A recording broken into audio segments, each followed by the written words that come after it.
A very warm welcome once again to this is Shishir Mittal from Rajasthan Kota, and we are continuing a journey of mole concept. मोल के बारे में 2 sessions पहले हमारे हो चुके हैं और अभी तक हमने सीखी है कई सारी बातें. सबसे पहले बेसिक डेफिनेशन मोल की, एवोगैड्रोस नंबर की, साथ साथ number of atoms, number of molecules निकालना सीखा है, उनसे नंबर ऑफ मोल्स निकालना हमने सीखा है.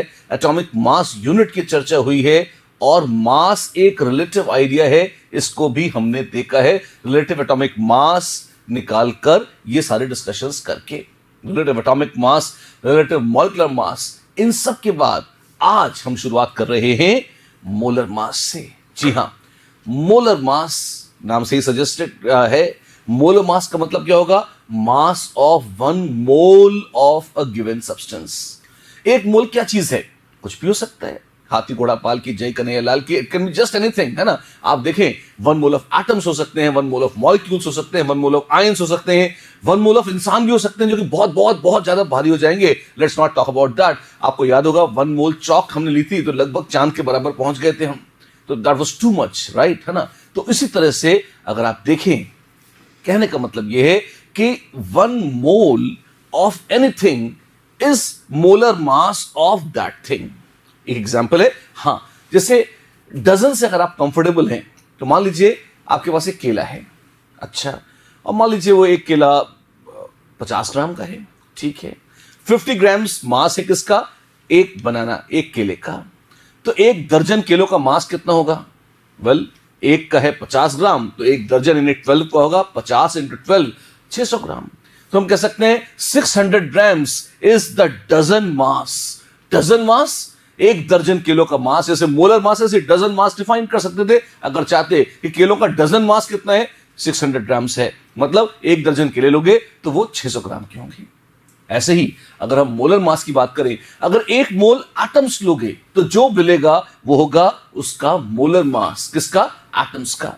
ऐसे ही 1 मोल मॉलिक्यूल्स लोगे तो वो 1 मोल मॉलिक्यूल्स होगा मोलर मास. किसका? मॉलिक्यूल्स का. और ऐसे ही अगर 1 मोल आयंस लोगे तो वो होगा मोलर मास. किसका? ऑफ कोर्स आयंस का. तो this is the way we define. और मोलर मास की यूनिट्स क्या हैं? जी हां, मोलर मास की यूनिट्स हैं grams per mole. And the units are of course grams per mole, जैसा कि आप देख सकते हैं. ग्राम्स पर मतलब 1 मोल में इतने ग्राम्स होंगे इस एटम के, इस मॉलिक्यूल के या इस आयन के. जैसे कोई एग्जांपल है, जी हां, मान लीजिए आपको मास ऑफ 1 कार्बन एटम निकालना है. ठीक है, यह दे रखा है 1 कार्बन एटम का मास, और अगर उसमें आप एवोगैड्रोस नंबर मल्टीप्लाई कर देंगे तो क्या आ जाएगा आपके पास? आपके पास आ जाएगा molar mass of carbon atom. अच्छा, जैसे 1 कार्बन एटम का मास कितना होता है? 12 AMU. जी हां, तो 12 AMU, और इसमें अगर आप एवोगैड्रोस नंबर मल्टीप्लाई कर दें तो आपके पास आ जाएगा molar mass of carbon atoms. ये तो बहुत बड़ी संख्या है. हाँ, AMU में अगर आप देखेंगे तो ये बहुत बड़ी संख्या है. अच्छा, लेकिन अगर आपको याद हो 1 AMU कितना है? That is nothing but 1/Na grams. Avogadro's number से डिवाइड कर दीजिए. अच्छा, तो इंस्टेड ऑफ AMU हम सब्स्टिट्यूट कर सकते हैं ग्राम्स. आपके पास कितना आ जाएगा? आपके पास है 12 इंटू 6.023 इंटू 1023 को हम चाहें तो लिख सकते हैं डायरेक्ट Na. कितने AMU? ये क्या है? ये तो है मास of 1 mole of carbon atoms, right. और ये कितना हो जाएगा? AMU की बजाय हम रख सकते हैं 12 into Na. 1 AMU is 1/Na grams, तो 1/Na ग्राम्स. AMU को हमने 1/Na ग्राम्स से सब्स्टिट्यूट कर दिया है. Na कैंसिल, यह आ जाएगा 12 ग्राम्स. 12 ग्राम्स क्या हो गया? यह है मोलर मास ऑफ कार्बन पर मोल है. तो दिखाने के लिए पर मोल साफ साफ लिखते हैं 12 grams per mole is the molar mass of carbon. आसान है, ऑफ कोर्स. अब फिर से वही बात, find the molar mass of carbon. अभी तो हमने पता किया था. Of course we have just done that. एक छोटा सा रिमार्क और, कि आपने देखी एक बात, 12 AMU पर एटम, ये था कार्बन का एटॉमिक मास, और 12 ग्राम्स पर मोल ये था कार्बन का मोलर मास. अरे ये भी 12 है और ये भी 12 है. हां, ये कोइंसिडेंस है क्या? नहीं, ये बहुत ही सोची समझी रणनीति है. अच्छा, वैज्ञानिकों ने इतनी सावधानी से, इतनी चालाकी से डेफिनेशन दी है मोल और एटॉमिक मास यूनिट की, ताकि ये बिल्कुल बराबर आ जाए। मतलब आप कह सकते हो कि 1 AMU per atom is same as 1 gram per mole of atoms. ध्यान रखना, मोल एटम्स मॉलिक्यूल्स किसी के भी हो सकते हैं। ऐसे ही 1 AMU per molecule will be equal to 1 gram per mole of molecules। अब आपको समझाने के लिए मैंने साफ साफ लिखा है mole of atoms, mole of molecules. अक्सर लोग इतना पे नहीं लेते, सिर्फ मोल लिखकर छोड़ देते हैं, ग्राम्स पर मोल, ग्राम्स पर मोल, और माना जाता है कि केमिस्ट्री के विद्यार्थी अपने आप समझ जाएंगे कि वो मोल एटम्स के हैं या मॉलिक्यूल्स के। पर नए नए विद्यार्थी कभी कभी कंफ्यूज हो जाते हैं, इसलिए साफ साफ बोल देना बहुत आवश्यक आपके सामने है, देख लें। ऐसे ही 1 AMU per ion is also would be equal to 1 gram per mole of ions. इस तरह से, राइट? तो we have a fascinating conversion factor, एक मजेदार कन्वर्जन फैक्टर अपने यहां देख लिया है, 1-to-1 करस्पॉन्डेंस देख ली है। जितने ग्राम्स पर मोल हैं उतने ही AMU पर एटम या मॉलिक्यूल या आयन जो भी एप्लीकेबल हो उसके हैं। तो इसी बात पे हो जाए, फटाफट आप बताइए, find the molar mass of oxygen. अगला क्वेश्चन है find the molar mass of oxygen. अब ये थोड़ा गोलमाल है, क्यों? अब आप पूछ सकते हैं ऑक्सीजन क्या, ऑक्सीजन एटम या ऑक्सीजन मॉलिक्यूल? दोनों ही हो सकते हैं। अगर ऑक्सीजन गैस बोला होता तो बहुत स्पष्ट हो जाता, ऑक्सीजन गैस का मतलब होता O2 और O2 मॉलिक्यूल है, पर सिर्फ ऑक्सीजन बोल दिया है। सब्जेक्टिव क्वेश्चन है तो हम दोनों चीजें पता करेंगे, मोल्स ऑफ एटम्स भी पता करेंगे और मोल्स ऑफ मॉलिक्यूल्स पता करेंगे, sorry molar mass of oxygen atoms भी और molar mass of oxygen molecules भी। कैसे? आइए देखिए। सबसे पहले तो एटॉमिक मास देखिए, 16 AMU पर एटम। ये क्या है? ये है molar mass of oxygen atoms. अच्छा, नहीं मोलर मास नहीं, ये पर एटम था। अगर इसी को मोलर में कन्वर्ट करना है, अभी जस्ट हमने एक फॉर्मूला देखा है, अभी जस्ट हमने डेरिवेशन किया है कि 1 AMU per atom is equal to 1 gram per mole of atoms. तो हम देख देंगे this is 16 grams per mole of oxygen atoms. अरे वाह, तो molar mass of oxygen atoms कितना होगा? 16 ग्राम्स पर मोल। ये तो बड़ा आसान है। जी हां, और O2 मॉलिक्यूल अगर होते तो क्या होता है? O2 मॉलिक्यूल में कितने हैं? 16 into 2 यानी कि 32 AMU पर मॉलिक्यूल। तो क्या आप देख सकते हैं this is also equal to कितना? This is also equal to 32 grams per mole of O2 molecules. वाह, तो ये क्या है? यही है O2 मॉलिक्यूल्स का मोलर मास। कुछ खास नहीं, ये तो काफी आसान है। प्रैक्टिस के लिए आपकी एक छोटा सा क्वेश्चन आपके लिए, आपको मोलर मास सल्फर का निकालना है। फिर वही बात, सल्फर आ गया, सल्फर कैसे निकालेंगे? सल्फर मॉलिक्यूल है, सल्फर एटम्स हैं, वो कैसे पता लगेगा? कंट्रोल करिए अपने आप को। गैसों में कंफ्यूजन ज्यादा होता है क्योंकि गैसेस, ऑक्सीजन क्लियर है O2 होती है, नाइट्रोजन N2 होती है, फ्लोरीन F2 होती है, हीलियम सिर्फ H ही रहती है। गैसेस में तो एटम्स और मॉलिक्यूल्स का कंफ्यूजन अक्सर आ जाता है। सॉलिड्स की अगर आप बात करेंगे, सल्फर है, कार्बन है, फास्फोरस है, इनका भरोसा नहीं होता कि मतलब इनका कोई एक छोटा मॉलिक्यूल है। कभी कभी जायंट इनफाइनाइट मॉलिक्यूल्स होते हैं जिसमें एक के बाद एक लाखों करोड़ों अरबों एटम्स जुड़े होते हैं, कोई डिस्टिंक्ट अलग से मॉलिक्यूल करके कुछ नहीं होता। तो ऐसे केस में जब मॉलिक्यूल एग्जिस्ट ही नहीं करता तो कोई सेंस नहीं है उसकी बात करने की। तो सॉलिड्स के केस में अक्सर, माइंड यू हमेशा नहीं, पर सॉलिड्स के केस में अक्सर अगर कुछ ना दिया हो कि वो एटम है या मॉलिक्यूल, तो बात सिर्फ एटम्स की करी जा रही होती है। अच्छा, जैसे find the molar mass of carbon बोला होता तो कार्बन एटम्स की बात हो रही थी एक तरह से, यहां भी सल्फर एटम्स की बात हुई। आप मान सकते हैं ये तो बड़ा आसान है, 32 AMU पर एटम। यस, आप एक्सपर्ट हो चुके हैं। And this is equal to 32 grams per mole of sulphur atoms. ये तो हमने डेरिवेशन किया था। हाँ, जो डिराइव किया था धड़ाधड़ उसे अप्लाई करें, डायरेक्ट है, कुछ करना ही नहीं है, देखते ही हो जाता है। इसी बात पर एक बार अगर S8 मॉलिक्यूल्स होते, ओ माय गॉड, तब क्या करते? S8 मॉलिक्यूल्स होते तो 32 into 8 यानी कितना होता, 8 to the 16, 8 to the 20, 256 grams. O my God, या सॉरी 256 AMU इतना जाता। किसका? एक मॉलिक्यूल ऑफ एसिड का वजन होता 256 AMU। तो मोलर मास कितना होता? तो molar mass of S8 molecules would be 256 grams per mole। पर मोल किसके? ऑब्वियसली पर मोल ऑफ S8 molecules। ये तो बहुत ही आसान है, ऑफ कोर्स ये तो आसान है ही सही। इसी बात पर अगर आप हंसी आ रही है आपको, आप खुश हैं, तो आपके लिए है laughing gas nitrous oxide N2O। वाह, ये लाफिंग गैस है। हाँ, यही लाफिंग गैस का फॉर्मूला है और आपको पता लगाना है, find the molecular mass of nitrous oxide in grams, also find its molar mass. एक मॉलिक्यूल का मास निकालना है ग्राम्स में, और एक मोल मॉलिक्यूल का भी मास निकालना है, which is nothing but the molar मास। आइए देखते हैं N2O कैसे निकाला है। N है 14 AMU इंटू 2 प्लस ऑक्सीजन है 16 AMU, यानी कितना हो गया 28 plus 16, that is 44 AMU per molecule. इतना है मॉलिक्यूलर मास किसका? नाइट्रस ऑक्साइड का। लेकिन आपको याद होगा ग्राम्स और AMU में एक रिलेशन है। क्या? 1 AMU इज 1/Na ग्राम्स। तो अगर इसको ग्राम्स में निकालना है तो this is 44 into 1/Na grams per molecule, तो वैसे का वैसे ही रह जाएगा। अच्छा, ये कितना होगा? डिवाइड कर देते हैं, 44/6.023 इंटू 10⁻23 ग्राम्स पर मॉलिक्यूल। ये एक मॉलिक्यूल का वजन है। कैलकुलेट कैसे करेंगे इतनी गंदी चीज?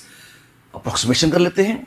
46.023 लगभग कैलकुलेशन के लिए बराबर है अप्रोक्सीमेटली 6 के, तो ये लगभग बराबर हो जाएगा 44/6 into 10⁻23 grams. 44/6 is 22/3 which is 7.33 into 10⁻23 grams. लगभग सही आंसर 7.3 इंटू 10⁻23 ग्राम्स के आसपास आ जाना चाहिए, राइट? ये है क्या? ये है एक मॉलिक्यूल का mass in grams, this many grams per molecule.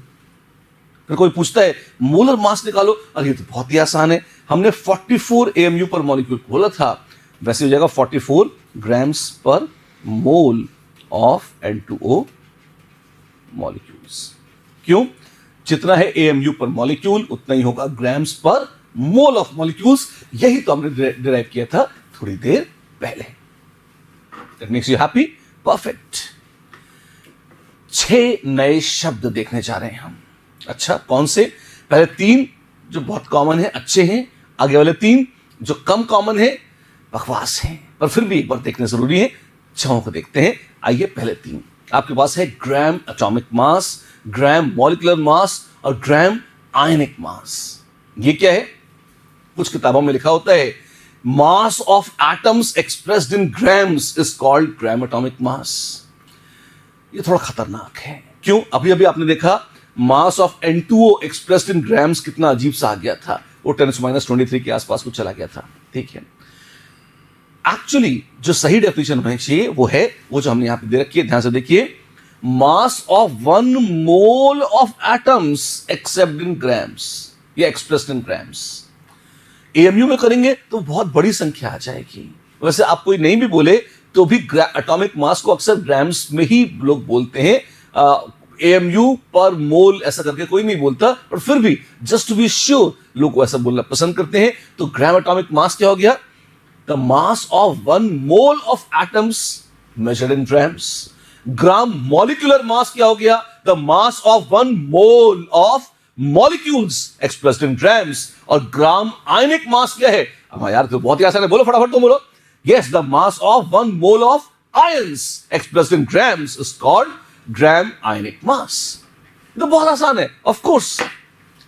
अब अगले 3 टर्म्स जो थे, पहले 3 टर्म्स बड़े आसान थे, ज्यादा इंपॉर्टेंट हैं। अगले 3 टर्म्स ऑब्सोलीट हैं। ऑब्सोलीट मतलब कि बहुत पहले, लगभग 80-100 साल पहले यूज होते थे, लगभग पिछले 30-40 वर्षों से इनका यूज बहुत कम हो गया है, मिनिमम हो गया है। किसी ढंग के कॉम्पिटेटिव एग्जाम में ये नहीं आते, किसी ढंग की केमिस्ट्री टेक्स्ट बुक्स में इनकी चर्चा नहीं होती, नहीं लिखा होता। लेकिन जो बहुत आर्काइक किताबें हैं, जो 80-100 बरस पुरानी हैं, उनमें जरूर ये टर्म आता है, या जो वहां से नकल करके लाते हैं वो डायरेक्टली बगैर सोचे समझे इन टर्म्स का यूज कर लेते हैं।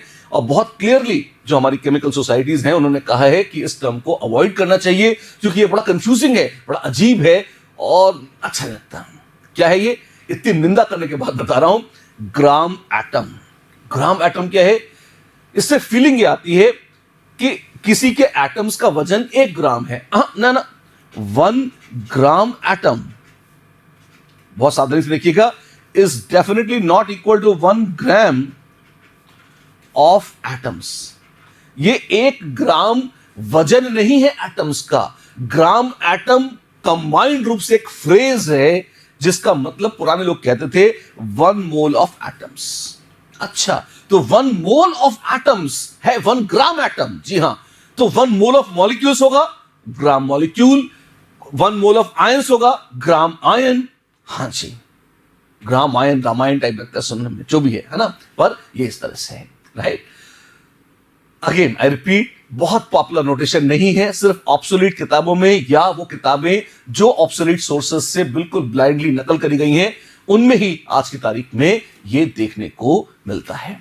पर फिर भी आपको सूचित होना चाहिए कि हां, इस तरह का अजीब नोटेशन है, इसलिए आपको बता दिया। तो भाई लोग, इतनी सारी बातें हमने करी मोलर मास के लिए। अब एक बहुत मजेदार चीज आपको और बताता हूं, आपको बहुत मजा आएगा सुन के, ध्यान से सुनिए मेरे साथ। अब ये जो अगली कहानी मैं बोलने वाला हूं थोड़ी सी इंटरेस्टिंग है, थोड़ी सी कॉम्प्लेक्स है और काफी रिवॉर्डिंग है इंटेलेक्चुअली, आपको मजा आएगा सुनकर। क्या? 2 नए शब्द बोलने वाला हूं मैं। कौन सा? एवरेज एटॉमिक मास और परसेंटेज अबंडेंस। ये क्या है? ये क्या है? आइए देखिए, मजा आएगा। एवरेज एटॉमिक मास से शुरुआत करते हैं हम। अभी जो थोड़ी देर पहले एवरेज एटॉमिक मास की बात कही है, वो लास्ट 1 सेंटेंस 2 सेंटेंस जो हैं वो कट जाएंगे। पहले तो एग्जाम्पल्स हैं, थोड़े से वो लेंगे, उसके बाद हम उस पर आएंगे।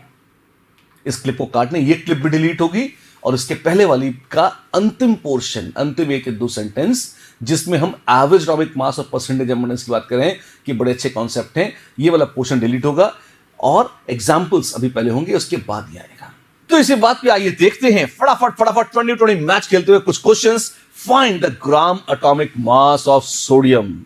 Well, gram atomic mass sodium कितना है? एटॉमिक मास है 23 AMU पर एटम और 23 ग्राम्स पर मोल, ऐसा लिख सकते हैं, या 23 grams is the gram atomic mass of sodium. पर मोल क्यों नहीं? पर मोल मोलर मास में लिखते थे, ग्राम एटॉमिक मास में एक अंडरस्टूड है कि पर मोल ही है, तो कभी कभी लोग साफ साफ नहीं लिखना चाहते। एक ही बात है, doesn't make any difference. Gram ionic mass nitrate का निकाल सकते हैं। हाँ, कैसे? बड़ा आसान है। Nitrogen 14, oxygen 16 into 3, this is 48, this is 14। Electrons का कितना मास है? कोई मास नहीं अलग से, electrons are negligible when it comes to mass. Total करिए कितना होता है? 62 AMU पर आयन या 62 grams per mole of ions. तो 62 grams is the gram ionic mass of nitrate. 62 grams is the gram ionic mass of nitrate ions. आसान है? फटाफट sulphuric acid के बारे में बताइए। ग्राम मॉलिक्यूलर मास कितना होगा सल्फ्यूरिक एसिड का? कम ऑन, आसान है। Hydrogen 1 into 2, sulphur 32, oxygen 16 into 4, add करिए आपको मिलेगा 98 AMU पर मॉलिक्यूल या 98 ग्राम्स पर मोल। मोलर मास है किसका? सल्फ्यूरिक एसिड का। या 98 grams is the gram molecular mass of H2SO4। इसी चीज को आपके हृदय में प्रतिष्ठित करने के लिए, अच्छे से मन में जड़ें मजबूत करने के लिए फटाफट आइए देखते हैं 5 एक के बाद एक बैक टू बैक क्वेश्चंस। और देखिए पहले कौन करता है, मैं करता हूं या आप करते हैं? It's a competition, it's a race, let's fight it, come on. We have 5 questions and एक चीज इसमें मिसिंग है। फास्फोरस का एटॉमिक मास 31 होता है, ये मैं आपको बता देता हूं। Find the molar masses of the following molecules and your given atomic masses. खूब सारे एटॉमिक मास दिए हैं, उनके मोलर मास निकालने हैं आपको। सबसे पहले है ओजोन। 16 इंटू 3 48, तो 48 ग्राम्स पर मोल, मोलर मास यूनिट होती है ग्राम्स पर मोल, इतने ग्राम्स पर मोल है आपके पास ओजोन की। P4 31 into 4 which is 124 grams per मोल है आपके पास लवली फॉस्फोरस की। K3 FeCN6, O my God बहुत बड़ा है ये। पोटेशियम 3 है, तो पोटेशियम 39 इंटू 3 कितना हो जाएगा, 43 120 माइनस 3 दैट इज 117 ग्राम्स है पर मोल है किसके, पोटेशियम के। K3 Fe आयरन एक ही है, तो 56 इंटू 1 यानी कि 56 आएगा आयरन के लिए। और CN6 कार्बन और नाइट्रोजन 12 और 14 जोड़ दें तो आता है 26। अच्छा, तो साइनाइड का कंबाइंड वजन कितना है 26, और 6 साइनाइड हैं, तो 26 इंटू 6 कितना हो जाएगा, 25 इंटू 6 होता था 150 प्लस 6 156, तो यह जाएगा 156।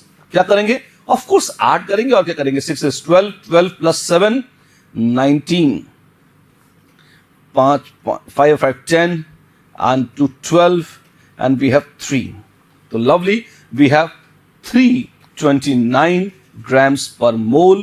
This is the molar mass of the lovely potassium ferricyanide K3 FeCN6. And then we have benzene 12 into 6 plus 1 into 6 which is 78 grams per mole. And then we have methanol. Methanol बहुत ही खतरनाक चीज, methylated spirits सुने होंगे आपने। Methanol ये थोड़ा सा जहरीला मॉलिक्यूल है, अगर शरीर में ब्लड में आ जाए तो ये ऑप्टिक नर्व को डैमेज करके परमानेंट ब्लाइंडनेस कर देता है, अब कई बार डेथ भी हो जाती है। खतरनाक चीज है, संभल कर रहिएगा। आजकल डिसइंफेक्टेंट्स के तौर पर भी कहीं कहीं काम में आ रहा है, तो बड़ा मजेदार है। इंसानों को निपटा देता है, तो कोरोना वायरस तो बहुत मामूली चीज है, उसको भी निपटा देता है। देखिए मॉलिक्यूलर फॉर्मूला दे रखा है CH3OH, आपको निकालना है इसका molar mass, carbon 12, hydrogen 4, oxygen 16, that makes it 32 grams per मोल। ये है मोलर मास इन पांचों का। अरे आप पहले कर चुके हैं, क्या बात है, शानदार है आप। तो इसी बात पर आप तैयार हैं हमारे अगले पड़ाव के लिए। अगला पड़ाव क्या है, जी हां, हम बात कर रहे हैं, अभी तक हमने बहुत सारे एटॉमिक मास, मॉलिक्यूलर मासेस की बात करी है, एवरेज निकालना अभी तक नहीं सीखा हमने। अच्छा, तो जी हां, हम बात कर रहे हैं एवरेज एटॉमिक मास की। पर एवरेज निकालना क्यों चाहते हो, एक्चुअली लाइफ में थोड़ी सी गड़बड़ हो जाती है। कैसे, आप देखोगे कुछ मजेदार एक्चुअल फैक्ट्स हैं। पहले एक बार उसको एग्जामिन करते हैं, एक बार चर्चा शुरू करते हैं, एक एक करके फिर देख लेंगे। जैसे सबसे पहले मैं आपको बताना चाहता हूं कि इस दुनिया में कुछ चीजें होती हैं जिसे लोग कहते हैं आइसोटोप्स। आप तो एवरेज एटॉमिक मास की बात कर रहे थे, उसी संदर्भ में बोल रहा हूं, एक एक करके बोलूंगा, ध्यान से मेरी बात सुनो। आइसोटोप्स क्या होते हैं, उसके पहले मैं पूछना चाहता हूं एटम्स क्या होते हैं। आपको याद है, वेल एटम्स छोटे छोटे पार्टिकल्स होते थे, न्यूक्लियस होता था, उसके आजू-बाजू इलेक्ट्रॉन होते थे, और न्यूक्लियस में दो चीजें होती थी, प्रोटॉन और न्यूट्रॉन। और हमने कहा था कोई एलिमेंट वो है जिसमें एक ही तरह के एटम हो, तो वो एक एलिमेंट है। जैसे हाइड्रोजन एक एलिमेंट है, ऑक्सीजन एक एलिमेंट है, गोल्ड एक एलिमेंट है, आयरन एक अदर एलिमेंट है। एल्केमिस्ट्स, अगर आपको याद हो, पुराने जो रसायन शास्त्री होते थे, उनका गोल ऐसा होता था कि वो आयरन को गोल्ड में कन्वर्ट करना चाहते थे।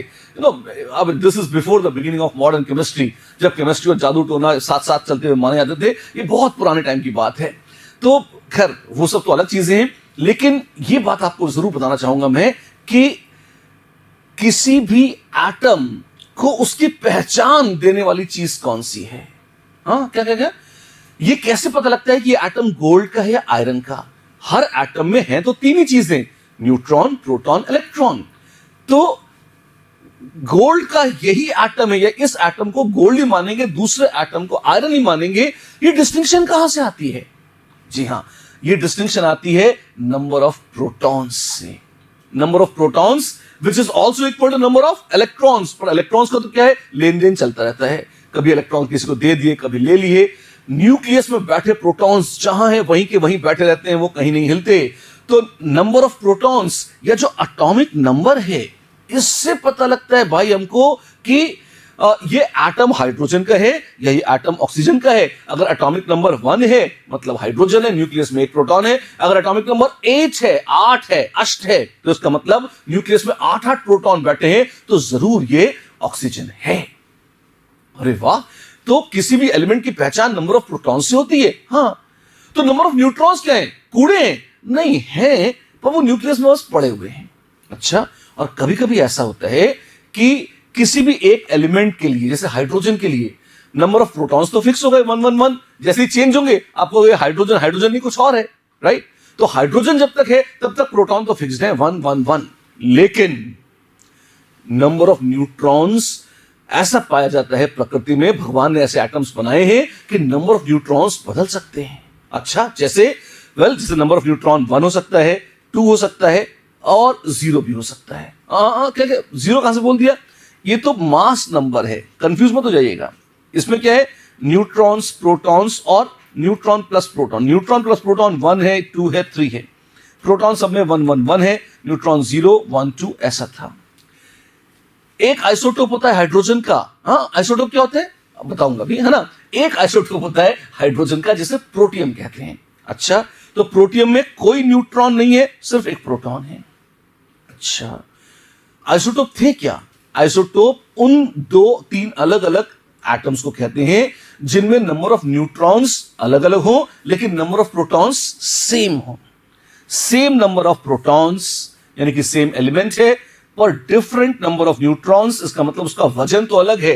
यानी कि हाइड्रोजन एटम ही एक नहीं, 2 नहीं, 3 तरह के होते हैं। ऐसे हाइड्रोजन एटम जिनका मास है 1 AMU, ऐसे हाइड्रोजन एटम जिनका मास है 2 AMU, और ऐसे भी हाइड्रोजन एटम हो सकते हैं जिनका मास है 3 AMU, जैसा कि आप यहां देख सकते हैं। अगर ऐसा है 3 अलग अलग मासेस के हैं आपके पास हाइड्रोजन के एटम्स, तो इनको कहते क्या है? नाम ये तो इतने पॉपुलर हुए, इतने फेमस हुए कि लोगों ने इनके अलग अलग नाम दे दिए। प्रोटियम एक, जिसका मास 2 था उसको ड्यूटेरियम, जिसका 3 था उसको ट्रीटियम। इन जनरल इन सबको सम्मिलित रूप से क्या कहा जाता है? इनको लोग बोलते हैं हाइड्रोजन। अच्छा, तो जिसको हम हाइड्रोजन बोलते हैं वो अकेला एक एटम नहीं है, 3 तरह के एटम्स हैं। हाँ, तो हाइड्रोजन का मास कितना माने? हम 1 AMU माने, 2 AMU माने या 3 AMU माने? ये तो बताइए हमको। अगर प्रोटियम है तो 1, अगर ड्यूटेरियम है तो 2 और ट्रीटियम है तो 3। लेकिन अगर हमको एक सांस में बोलना हो, नहीं एटॉमिक मास हाइड्रोजन का बताओ, ये क्या चीज है, ये कहां से आएंगे? तो हम कहेंगे एवरेज ले लीजिए। अच्छा, तो यहां पर कंसेप्ट आता है एवरेज एटॉमिक मास का। तो ये एवरेज कैसे लिया जाता है? एक तो बहुत ही स्टूपिड तरीका है कि तीनों नंबर को जोड़ो, 1 + 2 + 3 और डिवाइड बाय 3 कर दो, डायरेक्ट जैसे अर्थमेटिक मीन लेते हैं। अच्छा, पर क्या वो ठीक है? Not really. ये कुछ वैसा ही है। देखो, जैसे मैं आपको आर्ट और ड्राइंग से एक एग्जांपल देता हूं, बहुत आसान एग्जांपल, आपको मेरी बात एकदम अच्छे से समझ में आएगी, ध्यान से सुनो।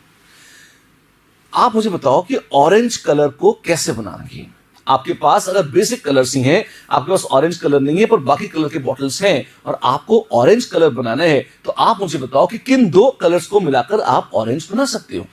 यस, एक होता है येलो और दूसरा होता है रेड।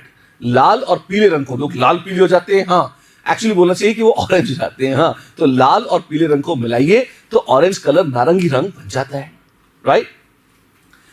अब एक बात बताइए, अगर मेरे पास एक बहुत बड़ा ड्रम है, किसका? पीले रंग का। अच्छा, और मेरे पास एक ड्रॉप लाल रंग उसमें डाल दिया मैंने, तो क्या होगा? अगर पूरा ड्रम, एक बहुत बड़ा ड्रम भर के मेरे पास येलो कलर है, उसमें मैंने एक ड्रॉप रेड कलर की मिला दी, तो क्या पूरा का पूरा ड्रम ऑरेंज कलर का हो जाएगा? क्या बेकार की बात है, ऐसा थोड़ी होगा। अच्छा, क्यों? क्योंकि येलो इतना ज्यादा है कि एक ड्रॉप रेड से कोई ज्यादा फर्क नहीं पड़ेगा उससे। अच्छा, लेकिन अगर मान लीजिए मैंने उसमें एक ड्रम और मिक्स कर दिया, कौन सा? रेड कलर, तो अब वो ऑरेंज हो जाएगा? हाँ, हो जाएगा। क्यों? क्योंकि बहुत सारा रेड है और बहुत सारा येलो है, लगभग बराबर बराबर है, तो मिलके मस्त ऑरेंज बन जाएंगे। उसी की बजाय मेरे पास पूरा ड्रम भरकर कितना रेड कलर है और मैंने उसमें 2-3 ड्रॉप्स मिला दी खाली येलो कलर की, तो क्या अब भी वो ऑरेंज बनेगा? नहीं, वो लगभग रेड ही रहेगा। अच्छा, तो आप क्या बताना चाहते हैं? मैं आपको बताना चाहता हूं कि ये सच है कि रेड और येलो का एवरेज ऑरेंज होता है, लेकिन वो कौन सा शेड होगा ऑरेंज का, वो कितना ऑरेंजिश होगा, ये इस बात पर डिपेंड करेगा कि रेड और येलो का रेशियो कितना है। अगर बराबर बराबर है तो आप बीच में आ जाइए, ऑरेंज हो जाएगा। अगर लगभग सारा रेड है और येलो जरा सा है तो एवरेज लगभग लगभग रेड की तरफ रहेगा। प्रैक्टिकली रेड ही माना जाएगा। अगर सारा येलो है, रेड न के बराबर है, तो लगभग एवरेज येलो के आसपास ही रहेगा। रेड से येलो के बीच में आप कितनी दूरी तक चलेंगे, कितना ऑरेंजिश होना चाहेंगे, ये डिपेंड करेगा कि उन कलर्स को किस रेशियो में आप मिला रहे हैं। सिर्फ कलर का रेड और येलो होना काफी नहीं है, कितना अमाउंट है रेड कलर का, कितना अमाउंट है येलो कलर का, यह भी मैटर करेगा, राइट। तो ठीक उसी तरह से आपके पास प्रोटियम, ड्यूटेरियम, ट्रिटियम है, आप डायरेक्ट एवरेज लेकर इनका एवरेज मास 2 बोल दें, यह न्याय नहीं है। हो सकता है प्रकृति में जितनी हाइड्रोजन पाई जाती है उसमें से अधिकांश प्रोटियम हो, और ये सच भी है, मैक्सिमम हाइड्रोजन एटम्स जो आप देखेंगे वो प्रोटियम के होते हैं।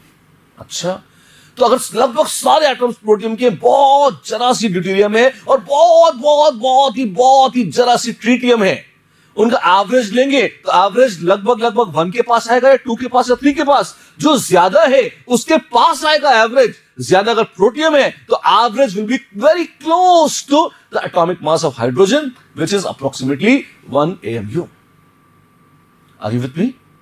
ओके, तो एक बात तो हमें समझ में आई कि हमारे पास सिर्फ न्यूक्लियस का होना ही काफी नहीं है। जैसे हमको पता है कि ऑक्सीजन के O16 और O18 2 आइसोटोप हैं, लेकिन अगर मैं इनका एवरेज निकालना चाहता हूं तो मैं ये नहीं कह सकता कि भाई 16 और 18 का एवरेज 17 हो जाएगा ना, आई कांट से दिस।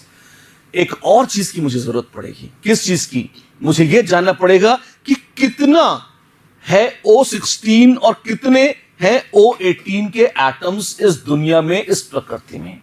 अच्छा, दूसरे शब्दों में मुझे पता करनी होगी कि उनकी परसेंटेज एबंडेंस कितनी है।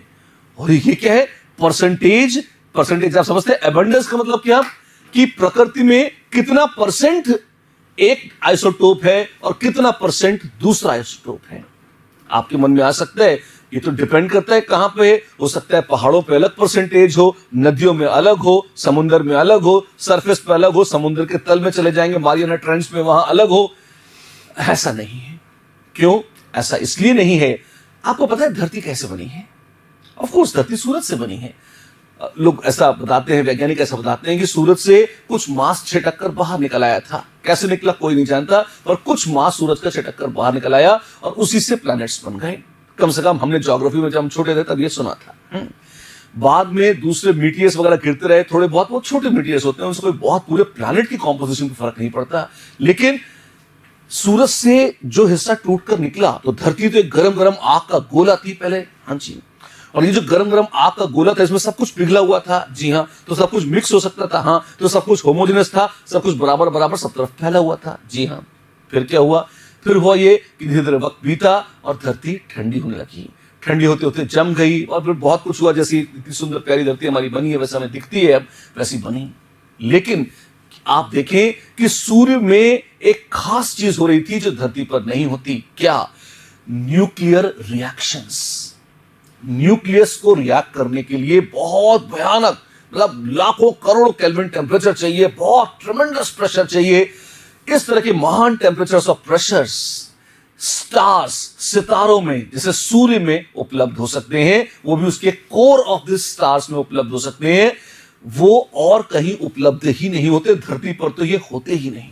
अच्छा, तो इसका मतलब सूरज से जब निकले तो जितने हाइड्रोजन एटम थे बस उतने ही रह गए, जितने ऑक्सीजन एटम्स थे उतने ही रह गए, बस दैट्स इट। अच्छा, तो आज जो हमारे शरीर में एटम्स और मॉलिक्यूल्स हैं, कहां से आए? ये धरती से बने हैं। और ये धरती कहां से आई है? सूर्य से आई है। तो क्या हम भी कभी सूर्य का हिस्सा थे? हाँ थे। और यही नहीं, इन्हीं एटम्स और मॉलिक्यूल्स से अगर आप देखें तो लाखों करोड़ों वर्ष पहले डायनासोर बने थे, इन्हीं से महात्मा बुद्ध बने थे। वही एटम्स और मॉलिक्यूल्स आते हैं, मिलते हैं, बिखरते हैं, इंसान और जीव जंतु बनते हैं, और जब मरते हैं तो वो वापस धरती में मिल जाते हैं। अच्छा, लेकिन एक खास बात है, आइसोटोप्स का रेशियो हमेशा वही रहता है। मतलब अगर आप कहीं से पानी की एक बूंद भी लेंगे तो उसमें क्या है? H2O। फॉर्मूला सुना होगा आपने पानी का। जी हाँ, तो H2O में हाइड्रोजन है, बिल्कुल। तो ये जो हाइड्रोजन है, ये सारी की सारी H है ना, ये बहुत जरा सी मात्रा में ड्यूटेरियम और उससे भी बहुत सी जरा सी मात्रा में ट्रिटियम भी होती है। अच्छा, तो ये जो ड्यूटेरियम वगैरह मिलती है, ये क्या पानी की एक बूंद मुझे यहां मिली, या दूसरी मैं रेड सी से ले आऊं और तीसरी मैं अटलांटिक ओशन से ले आऊं, सब जगह सेम मिलेगी। सब जगह जो रेशियो है हाइड्रोजन और ड्यूटेरियम और ट्रिटियम का, वो रेशियो पूरी धरती पर आपको सेम मिलेगा, तब तक जब तक वहां पर आपने कोई न्यूक्लियर एक्सप्लोजन न किया हो जिसमें न्यूक्लियर रिएक्शंस हो जाते हैं। वाह, ये तो काफी मजेदार है। जी हां, और ये रेशियो कहां से आया है? ये रेशियो ईश्वर ने तय किया है, और बस ये वही है। किस फॉर्मूले से ये रेशियो हम पता कर सकते हैं? ठेंगा। ये किसी फॉर्मूले से पता नहीं कर सकते। या तो आप स्वयं ईश्वर हो तो आपको सब कुछ पता ही है, फिर आपको इसकी कोई जरूरत नहीं है। लेकिन अदर देन दैट आपको ये रेशियो अपने आप पता नहीं लगेगा। ये वैज्ञानिक एक्सपेरिमेंट करके नाप सकते हैं, नाप कर आपको बता सकते हैं। आप ये सूचना प्राप्त करके इसे रख सकते हैं, जिसकी कोई जरूरत नहीं है। ऑफ कोर्स इतना ही है, लेकिन हां, आपको यह पता होना चाहिए कि यह परसेंटेज अबंडेंस कहलाता है। डिफाइन कैसे करेंगे? Percentage abundance is defined as the percentage value of the quantity of isotopes available in nature for a given element. प्रकृति में कोई एटम ले लीजिए या कोई आइसोटोप ले लीजिए, किसी भी एलिमेंट के अगर एक से ज्यादा आइसोटोप्स हैं तो उस एलिमेंट का कितने परसेंट एटम्स आइसोटोप 1 के रूप में है, वो कहलाएगी आइसोटोप 1 की परसेंटेज अबंडेंस। कितने आइसोटोप्स या कितने एटम्स आइसोटोप 2 के रूप में है, वो कहलाएगी आइसोटोप 2 की परसेंटेज अबंडेंस। ये परसेंटेज अबंडेंस एक्सपेरिमेंटली नाप ही सकते हैं, इसका और कोई चारा नहीं है। राइट? अच्छी बात है। अब दूसरा सवाल आता है कि ठीक है भैया, परसेंटेज अबंडेंस तो समझ में आ गई, प्रकृति में जिस रेशियो में पाए जाते हैं। अच्छा, एक शब्द और देख लीजिए यहां पर, है ना, सेंटेंस बीच में छोड़कर दूसरा ले रहा हूं, और एक जिस ध्यान आ गई वो भी देख लीजिए। एक शब्द आता है रिलेटिव अबंडेंस। ये रिलेटिव अबंडेंस क्या है? इसका मतलब होता है रेशियो कि number of n1 bye n2। n1 क्या है? Number of atoms of isotope 1 divided by number of atoms of isotope 2। अगर रेशियो लेंगे तो ये कहलाएगा रिलेटिव अबंडेंस, और अगर परसेंटेज लेंगे तो ऑब्वियस सी बात है, कहलाएगा परसेंटेज अबंडेंस। राइट? तो हमने दो चीजें अब तक देखी हैं। हमने ये देखा है कि किसी भी एलिमेंट के एक से ज्यादा एटम्स हो सकते हैं जिनको आइसोटोप्स कहते हैं। उनमें एटॉमिक नंबर तो सेम होता है, पर एटॉमिक मास नंबर फर्क होता है, क्योंकि नंबर ऑफ न्यूट्रॉन्स उनके केस में अलग होते हैं। दूसरी कोई चीज देखी है हमने? हां, हमने एक और चीज देखी है, और वो ये कि उनका एवरेज एटॉमिक मास अगर आपको निकालना हो तो डायरेक्ट ऐसे लीनियर एवरेज लेकर देखना, कोई मतलब एकदम a प्लस बी अपॉन 2 करके ऐसे मीन लेना, ये न्याय नहीं है।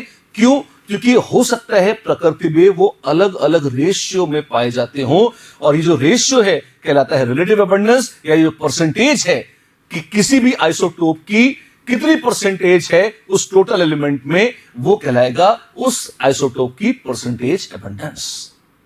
अब इन चीजों को यूज करते हुए एवरेज कैसे निकालेंगे? आइए, अब ये देखने का मौसम आ गया है कि एवरेज एटॉमिक मास कैसे निकाला जाएगा। वेल, एवरेज एटॉमिक मास निकालने के लिए आपके पास क्या है?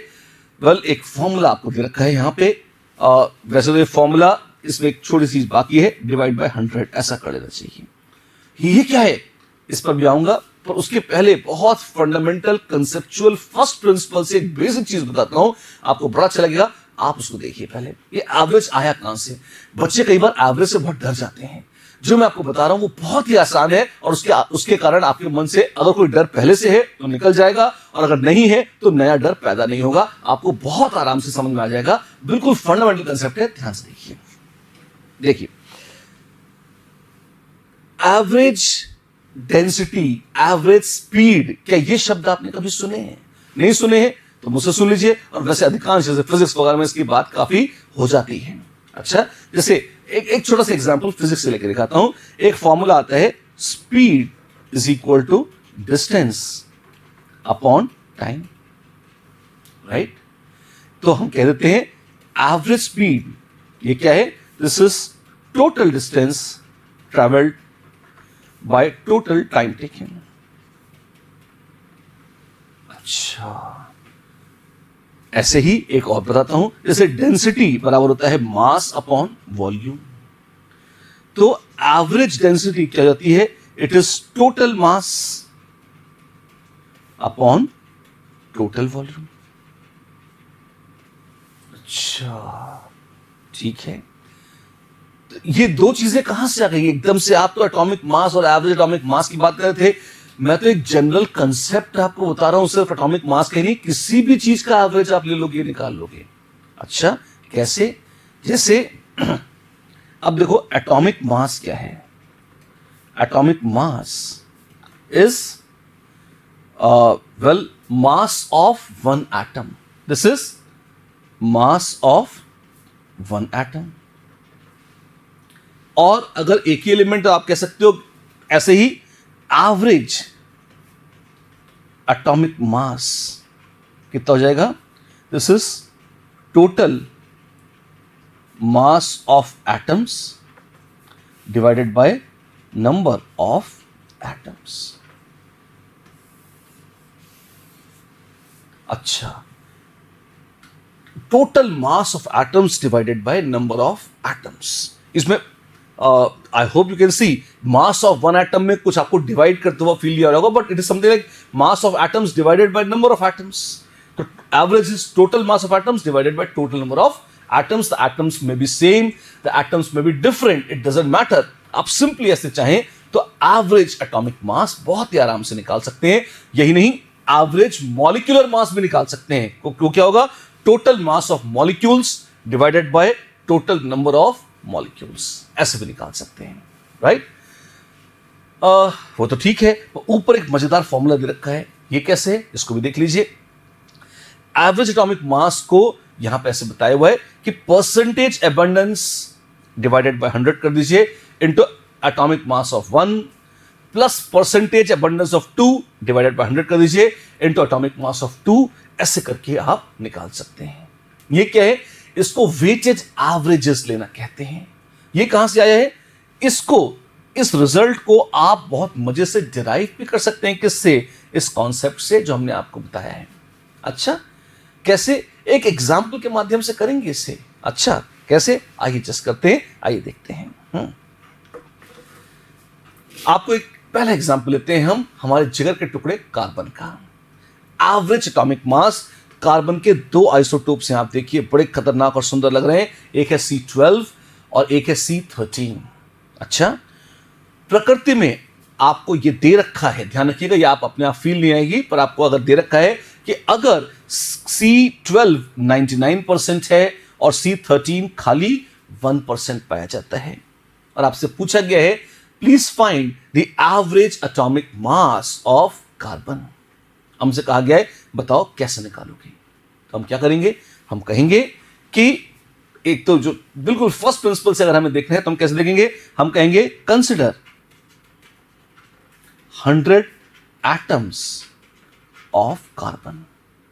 अच्छा, 99% ये है, तो 99 एटम्स ऐसे हैं जिनका मास होगा 12 AMU, और 1 एटम ऐसा है जिसका मास होगा 13 AMU, राइट?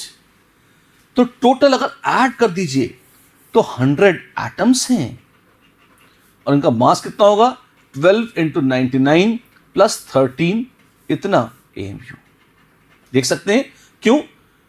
एक एटम का मास था 12 AMU, तो 99 एटम्स का मास होगा कितना? 99 × 12 AMU, और 1 एटम का है 13, तो डायरेक्ट 13 को ले लिया। अच्छा, इसको जोड़ेंगे तो आ जाएगा 1201 AMU। अच्छा, 100 एटम्स का मास है 1201 AMU, तो average atomic mass of carbon कितना जाएगा? 1201 AMU upon 100 atoms, which is 12.01 AMU per atom या ग्राम्स पर मोल। एक ही बात है, ये हम देख चुके हैं, आपके पास आ चुका है एवरेज एटॉमिक मास किसका? कार्बन का। क्या आप देख सकते हैं 12 और 13 के बीच में ही है 12.01, 12 से ज्यादा है 13 से कम, और क्योंकि अधिकांश 99% C12 था तो 12 के काफी पास आया है एवरेज एटॉमिक मास, पर 12 से थोड़ा सा ज्यादा है, जैसा कि आप देख सकते हैं। ये फॉर्मूला भी तो था, अगर आप गौर करें तो हमने इनडायरेक्टली ये फॉर्मूला डिराइव भी कर लिया है और यूज भी कर लिया है बगैर इसको रटे हुए। कैसे? ये 0.99 क्या है? अगर आप देखें हमारे पास क्या था 99 जो था 99% डिवाइड बाय 100 इंटू 12। ये हमने एग्जैक्टली क्या किया है, मेथड यही है जो हमने ऊपर यूज किया है, एक्सेप्ट दैट कि ये एक ऐसे फॉर्मूले के रूप में है जिसको हम डायरेक्ट यूज कर सकते थे, और यहां पर जिस मेथड से हमने काम किया है वो बेसिक फर्स्ट प्रिंसिपल से है। अच्छा, तो क्या हम ये फॉर्मूला ड्राइव नहीं कर सकते? ऑफ कोर्स ड्राइव कर सकते हैं, क्यों नहीं। थोड़ी सी जगह चाहिए, तो आइए एक दूसरा क्वेश्चन है पर हम इसी फॉर्मूले को ड्राइव कर लेते हैं और फिर उसके बाद इस क्वेश्चन को भी उससे सॉल्व कर लेंगे। ठीक, तो मान लीजिए आपके पास दो अलग अलग आइसोटोप्स हैं। कौन से? एक का एटॉमिक मास है A1, दूसरे का है A2। एक की परसेंटेज एबंडेंस है मान लीजिए X%, तो दूसरे की होगी 100 माइनस X%, राइट। और अगर आपको 100 माइनस X नहीं, 2 के बजाय 3 या 4 लेने हैं, तो एक की मान लीजिए X% है तो दूसरे की Y% मान लीजिए, कुछ भी। ये X और Y कैसे होंगे? ये वो होंगे जो आपने एक्सपेरिमेंटली प्रकृति से नापने हैं, अपने आप ये प्रेडिक्ट फॉर्मूले से नहीं होते हैं। अच्छी बात है। हाँ, अब आपसे कहा गया है इनका एवरेज एटॉमिक मास निकालो, तो हम क्या कहेंगे? हम बस अप्रोच वही लेंगे कि मान लीजिए 100 एटम्स हैं हमारे पास, तो उसमें X एटम्स हैं किसके? जिनका मास है A1, तो टोटल मास कितना हो जाएगा? टोटल मास विल बी, एक एटम का मास है A1, तो X एटम का मास होगा A1 इंटू X। ऐसे ही Y एटम्स हैं जिनमें हर एक का मास है A2, एक एटम का मास है A2, तो Y एटम्स का मास कितना होगा? A2 into Y, right. And divide by total number of atoms कितने थे? 100। ये कितना आ गया? आपके पास आ गया A1 X upon 100 plus A2 into Y upon 100। अगर आप ध्यान से देखें तो ये एग्जैक्टली वही फॉर्मूला है जिसको हमने यहां पे देखा था। कौन सा? परसेंटेज एबंडेंस कितनी थी? X, इसकी कितनी थी? Y। ये था A1 और ये है A2, तो X into A1 plus Y into A2 upon 100। Exactly यही है, देखिए ध्यान से, जो हमने यहां डिराइव किया है ये वही है जो उस फॉर्मूले को हमने वहां पर डायरेक्ट रेडीमेड रूप में देखा था। बहुत ही आसान है, आपको मगअप करना है मगअप कर ले, नहीं भी करना है तो डायरेक्ट भी इससे क्वेश्चन हो सकते हैं, जैसा आपको अच्छा लगे, राइट। तो चलिए इसी बात पर करते हैं अपना अगला क्वेश्चन। कौन सा? अरे आपके ऊपर लिखा हुआ है, देखिए तो सही। What is the average atomic mass of chlorine? अच्छा, क्लोरीन का एवरेज एटॉमिक मास निकालना है। जी हां, given that it contains two types of atoms. कौन से? Cl35 and Cl37, having masses 35 AMU and 37 AMU. The relative abundance of these isotopes in nature is in the ratio 3:1. इस बार percentage नहीं दे रखी है, इस बार परसेंटेज अबंडेंस की बजाय हमको रिलेटिव अबंडेंस दे रखी है और बताया गया है कि क्लोरीन का एवरेज एटॉमिक मास निकालना है। वेल, कैसे निकालेंगे? आप देखो, अगर आपको रिलेटिव अबंडेंस दी है, यानी कि Cl35 अपॉन Cl37, ये रेशो दे रखा है 3:1। अच्छा, परसेंटेज क्या होती है? परसेंटेज होती है कि भाई सिर्फ Cl35 ले लो डिवाइड बाय टोटल, टोटल मतलब 35 प्लस 37 दोनों ले लो, इंटू 100। ऐसा कर दो तो ये होगी percentage abundance of Cl35। Percentage की डेफिनेशन होती है amount of Cl35 upon total amount into 100। अच्छा, अगर ऐसा है तो फिर अपन कह सकते हैं कि आइए इसको थोड़ा सा अलग करते हैं, and now we can say कि क्या हम यहां पर परसेंटेज अबंडेंस निकाल सकते हैं? बहुत आराम से निकाल सकते हैं। कैसे? आओ देखें। हम कहेंगे कि भाई Cl35 है, ये 3:1 है, तो Cl35 upon Cl35 plus Cl37 component dividend 3/3 + 1 which is 3/4। और परसेंटेज कितनी जाएगी? आप देखो 3/4 इंटू 100 विच इज 75%। अरे वाह, तो मेरे पास 75% है Cl35 और खाली 25%, 100 माइनस 75 यानी 25% होगी Cl37। तो एवरेज एटॉमिक मास अब बड़े मजे से उस फॉर्मूले से निकाल सकता हूं जो हमने डिराइव किया था। कौन सा? वो था 75 upon 100 into 35 plus 25 upon 100 into 37। अब सॉल्व कीजिए, आ जाएगा 35.5 ग्राम्स पर मोल या 35.5 AMU पर एटम। ये क्या है? ये एवरेज एटॉमिक मास है क्लोरीन का। Good enough. इसी बात पर एक कुछ क्वेश्चंस और करेंगे, मजेदार रहेंगे, खास आपके लिए हैं। इस बार दो नहीं तीन का मिक्सचर लाए हैं हम, Fe54, Fe56 और Fe57। 5%, 90% और 5% होते हैं ये। आपको एवरेज एटॉमिक मास निकालना है आयरन का। कैसे निकालेंगे? आइए करिए। आपको अपने आप करना है, मेरा इंतजार मत कीजिए। देखते हैं कौन जल्दी करता है। कंपटीशन इतने दिनों से कर रहे हैं, तुमको समझ में नहीं आता। फटाफट करो, अपने आप करो। और मैं भी कर रहा हूं।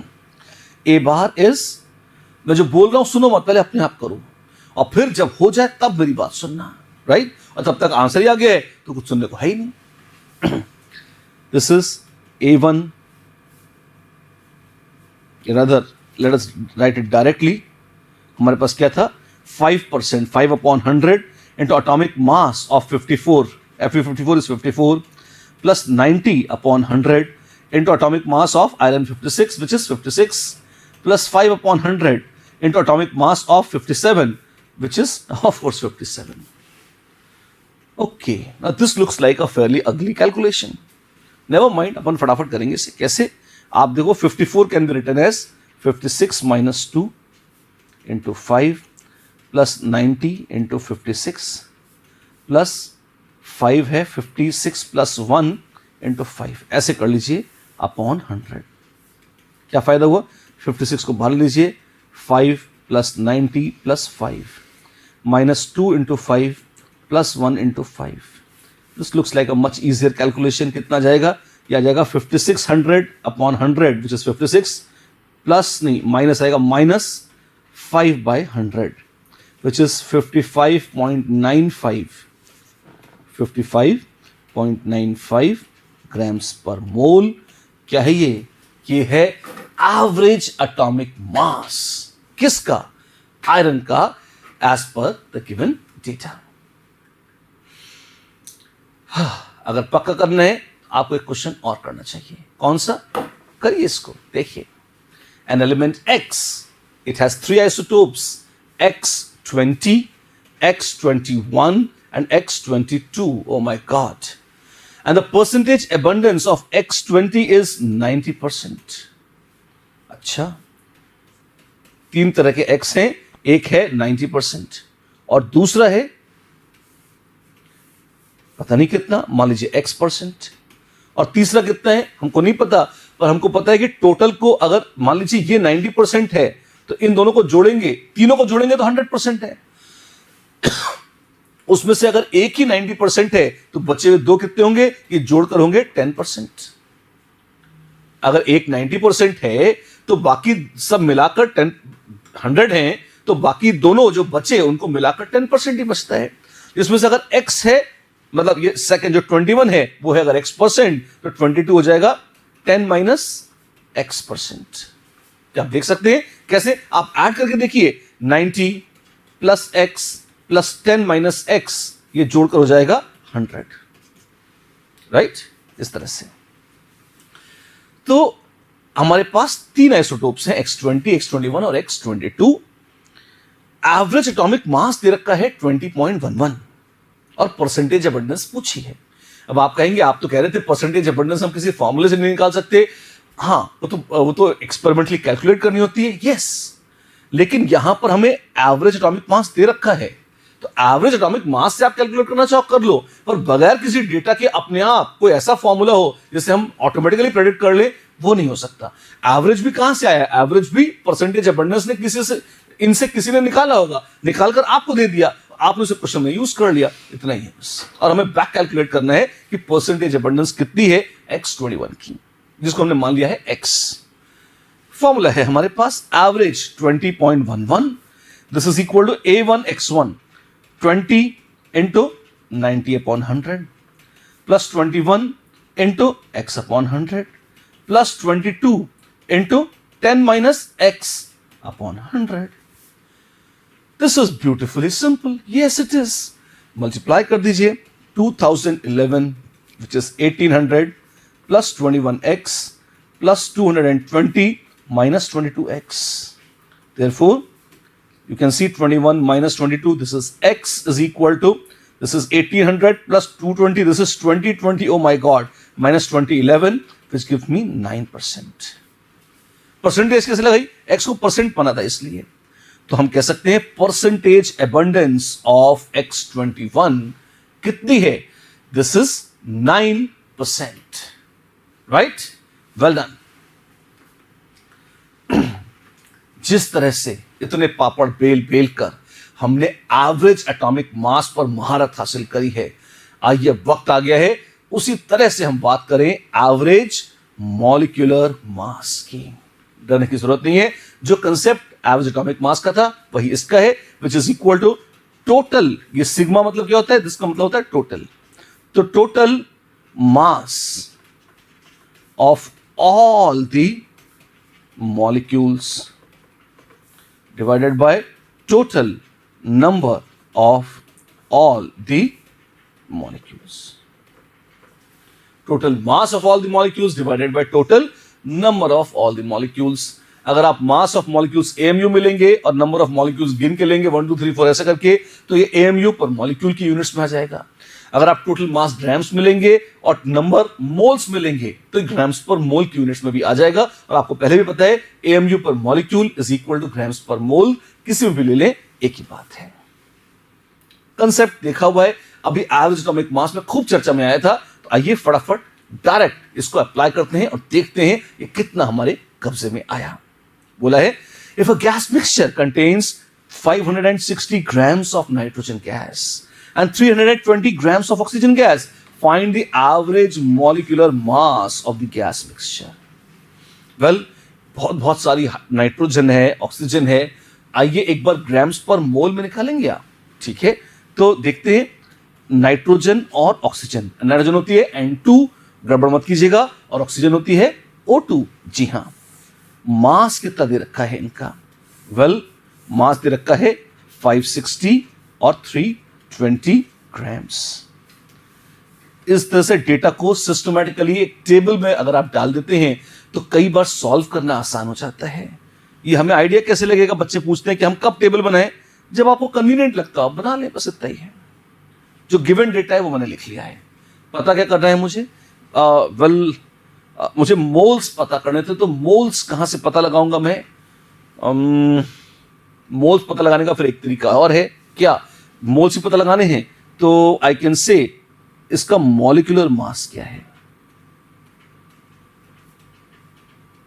मॉलिक्यूलर मास नाइट्रोजन का होता है 28, ऑक्सीजन का है 32. वाओ. तो क्या हम इससे नंबर ऑफ मोल्स निकाल सकते हैं ऑफ मॉलिक्यूल्स? जी हां. कितना है अपने पास? है 560 grams divided bye 28 grams per मोल. ये क्या किया आपने? Number of moles is mass of molecules divided by molar mass of molecules. ये कहां से ले आए तुम? आसान है, कॉमन सेंस से. कैसे? ये फॉर्मूला कहां से आया? वैसे तो बड़ा ऑब्वियस है, पर फिर भी एक बार बता देता हूं. मोलर मास का मतलब क्या होता है? मास ऑफ 1 मोल ऑफ मॉलिक्यूल्स. तो 1 मोल ऑफ मॉलिक्यूल्स का मास है कुछ, मान लो m. 1 मोल मॉलिक्यूल्स का मास है m. और अगर n मोल्स होंगे मॉलिक्यूल्स तो कितना होगा? 1 रुपए में आती है m टॉफियां, तो n रुपयों में आएंगे कितने टॉफियां? n into m upon 1. Simple unitary method. इतने 1 मोल है m ग्राम्स, तो n मोल्स होंगे इतने ग्राम्स. तो कह सकते हो which is nothing but this is equal to mass of molecules m. तो मेरे पास एक फॉर्मूला आ जाता है. कौन सा? मेरे पास आ जाता है m is equal to n into बड़ा M, या n is small m upon capital M. ये क्या किया? n क्या है? n is number of moles of molecules, m is mass of molecules, and capital M is nothing but molar mass of all the molecules. By simple definition of molar mass we can derive this. अच्छा, उसको यहां use कर रहे हैं? जी हां. कैसे? वहीं पे नंबर ऑफ मोल्स आप देखिए, हमने कहा number of moles is m by m, तो this is m by m. मास इतना है, मोलर मास सेकंड कॉलम में है, डिवाइड कर दीजिए, ये आ जाएगा. कितना है? 20 मोल्स. यहां पर कितना है? मास 320 ग्राम्स divided by molar mass 32 grams per mole, which is 10 moles. Total moles कितने हैं? 30 मोल्स. अब तो बहुत ही आसान है. टोटल मास ये तो जोड़ा ही नहीं, 880 ग्राम्स. तो एम एवरेज, पता है एवरेज में ऊपर बार लगा देते हैं, तो ऐसे एम एवरेज ये या एम एवरेज ऐसे लिख सकते हो. This is total mass by total moles, 880 grams divided bye 30 moles. O my God, ये कितना आ जाएगा? 88. गाड़ी का नंबर 88 अपॉन 3.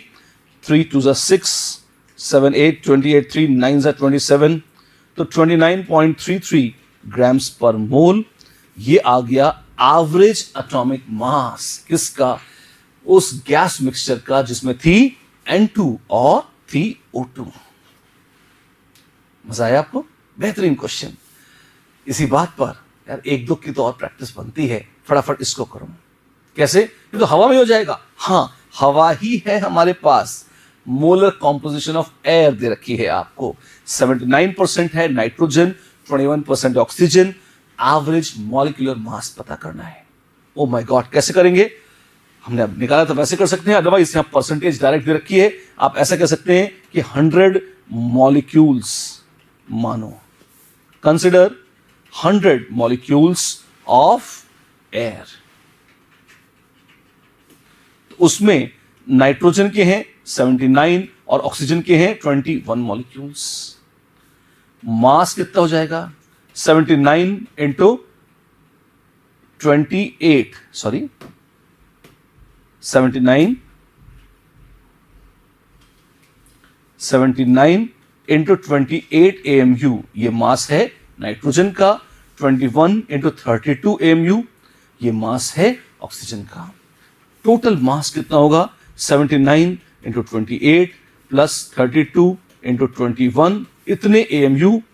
आप चाहें तो मल्टीप्लाई करके जोड़ सकते हैं, लंबा और त्रासद है. एक आसान तरीका बताता हूं, which is equal to 79 into 28 plus 28 plus 4 into 21, which is 28.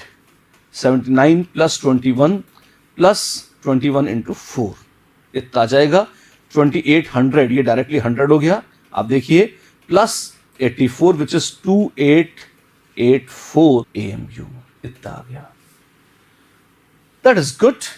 तो ए एवरेज या M average, sorry not A, M average.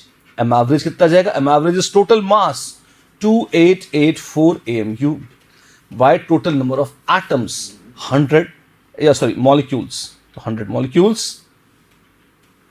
तो this is 28.84 AMU per molecule,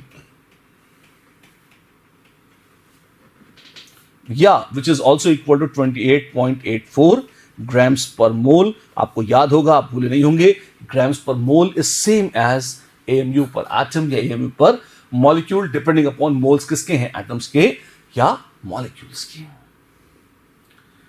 हो सकता है आपको लगे कि हमने तो नाइट्रोजन ऑक्सीजन के एवरेज ले लेके जिंदगी बिता दी. हाँ जी, अच्छी बात है, पर आइए एक थोड़ा सा डिफरेंट टोन देखते हैं. क्या है हमारे पास? हमारे पास अगला क्वेश्चन है, let us consider a complex compound that contains 1 iron atom. हमारे पास है 1 आयरन एटम, 6 वाटर यानी कि H2O molecules and 2 chlorine atoms.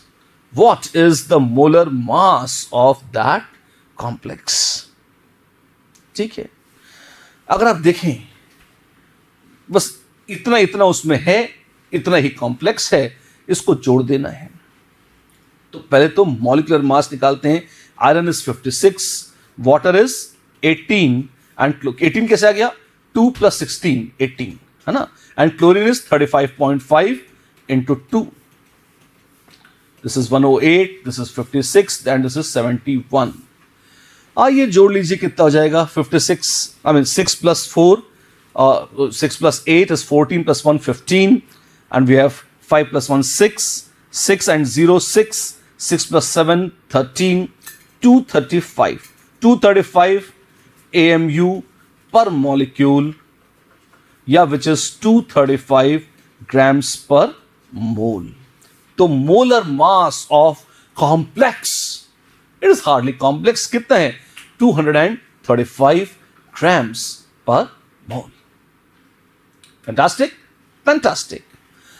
इसी के साथ हम आ गए हैं मोल मास कन्वर्जन पर. वेल, मोल मास कन्वर्जन सच तो ये भी 2 प्रॉब्लम पहले मैंने आपको करके दिखाया था. क्या?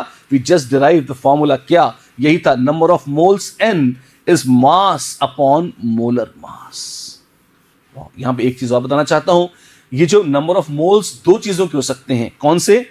Moles of atoms, this is equal to mass of atoms upon molar mass किसका? Of atoms. राइट? ऐसे ही मोल्स ऑफ मॉलिक्यूल्स, ये अलग हैं, ये किसके बराबर होंगे? ये होंगे मास of molecules divided by molar mass of what? Molar mass of molecules. Got it? n is equal to small m upon capital M. MM. N is equal to m by m. M is mass, capital M is molar mass. Very simple, very beautiful. अगर atom है तो N, M, M सब में atom आ जाएगा. Moles of atom, mass of atom, molar mass of atom. अगर molecules हैं तो moles of molecules, mass of molecules और मोलर मास ऑफ मॉलिक्यूल्स, ऐसे आ जाएगा. बहुत आसान, सुंदर, सिमेट्रिक फॉर्मूला है. पहले भी देखा है, अभी भी बिल्कुल प्लेन कॉमन सेंस से देख सकते हैं. और आइए इसी को यूज करते हुए थोड़ा सा अभ्यास में लेते हैं और देखते हैं 2-4 क्वेश्चन करके कैसा लगता है. Calculate the number of moles, O my God, in 50 grams of calcium carbonate. ये मोल्स किसके हैं? एटम्स के, मॉलिक्यूल्स के? कुछ नहीं बोला है और मॉलिक्यूल दे रखा है, तो ये मोल्स अवश्य हैं मॉलिक्यूल्स के. तो इसके लिए आपको क्या निकालना होगा? आपको मास दे रखा है 50 grams, आपको n निकालने हैं. तो आपको सोचना है किसके बारे में? आपको सोचना है मोलर मास के बारे में. क्या मोलर मास पता है मुझे कैल्शियम कार्बोनेट का? नहीं, तो निकालना चाहिए. तो ऑफ कोर्स निकालते हैं. कैल्शियम का एटॉमिक मास होता है 40, कार्बन का होता है 12, ऑक्सीजन का होता है 16 और 16 3 जा 48. टोटल जोड़िए, बहुत ही मजेदार आ जाएगा. Molar mass of calcium carbonate, बढ़िया राउंड फिगर है, मस्त. 100 grams per mole is the molar mass of calcium carbonate. N is small m upon capital M. You have 50 grams divided by 100 grams per mole, which gives me 0.5 moles. Wow! So we have just 0.5 moles of calcium carbonate in 50 grams of calcium carbonate. एक और question, अभी तो बहुत सारे करेंगे, धड़ाधड़ के बाद एक निकाल फटाफट. How many moles of oxygen atoms are present in 1 gram molecule? Gram molecule क्या था? 1 ग्राम एटम था, 1 मोल ऑफ एटम्स. तो 1 ग्राम मॉलिक्यूल है 1 मोल ऑफ मॉलिक्यूल्स. किसके? V2O5 के. अच्छा, और मुझसे पूछा है how many moles of oxygen atoms are present in this. अच्छा, एक बात बताओ, कोई केमिकल फॉर्मूला रिप्रेजेंट क्या करता है? जैसे ये V2O5 में ये 2 और जो 5 लिखे हैं, क्या बताते हैं? ये बताते हैं कि अगर एक मॉलिक्यूल है आपके पास V2O5 का, तो उसमें 2 एटम्स हैं वैनेडियम के और 5 एटम्स हैं ऑक्सीजन के. ये वैसे ही है जैसे हम कहेंगे कि अगर एक इंसान है तो उसमें 2 आंखें हैं. हाँ, बशर्ते अंधे काणी ना हो कोई, जैसे मैं, मतलब ईश्वर ने अभी तक तो नहीं ऐसा किया है ना, पर ईश्वर न करे ऐसा किसी के साथ हो. तो एक मिनट, ये लास्ट कमेंट को आप काट दीजिएगा, है ना. ये जो लास्ट अभी मैंने बोला था, ये अंधे कहानी वाला, इसको हम अपन डिडक्ट करेंगे. ये अच्छा फेयर स्टेटमेंट नहीं है, खराब लगता है सुनने में. ये एडिटिंग में कटेगा, एक बार रोकिए रिकॉर्डिंग. तो ये जो V2O5 है, ये वैसा ही है जैसे मान लीजिए मैं हूं, मेरी 2 आंखें हैं. हाँ, नॉर्मली इंसानों की 2 आंखें होती हैं. हाँ जी. तो एक इंसान की 2 आंखें, ऐसे ही एक V2O5 एक वेनेडियम पेंटॉक्साइड मॉलिक्यूल में 2 एटम है वेनेडियम के। इंसान सिर्फ आंखें नहीं है, ऐसे ही मॉलिक्यूल सिर्फ वेनेडियम नहीं है, पर फिर भी हर मॉलिक्यूल में 2 वेनेडियम एटम है, वैसे ही जैसे हर इंसान में 2 आंखें हैं। और ऐसे ही जैसे राइट हैंड में मान लो 5 डिजिट्स हैं, 5 उंगलियां हैं, अंगूठा उंगली मिला के जो भी है ना। तो ऐसे ही V2O5 एक मॉलिक्यूल ऑफ V2O5 में 5 ऑक्सीजन एटम्स हैं। ठीक है, तो रेशियो फिक्स्ड है, हर मॉलिक्यूल में 2 एटम्स होंगे वेनेडियम के, 5 एटम्स होंगे ऑक्सीजन के। अच्छी बात है।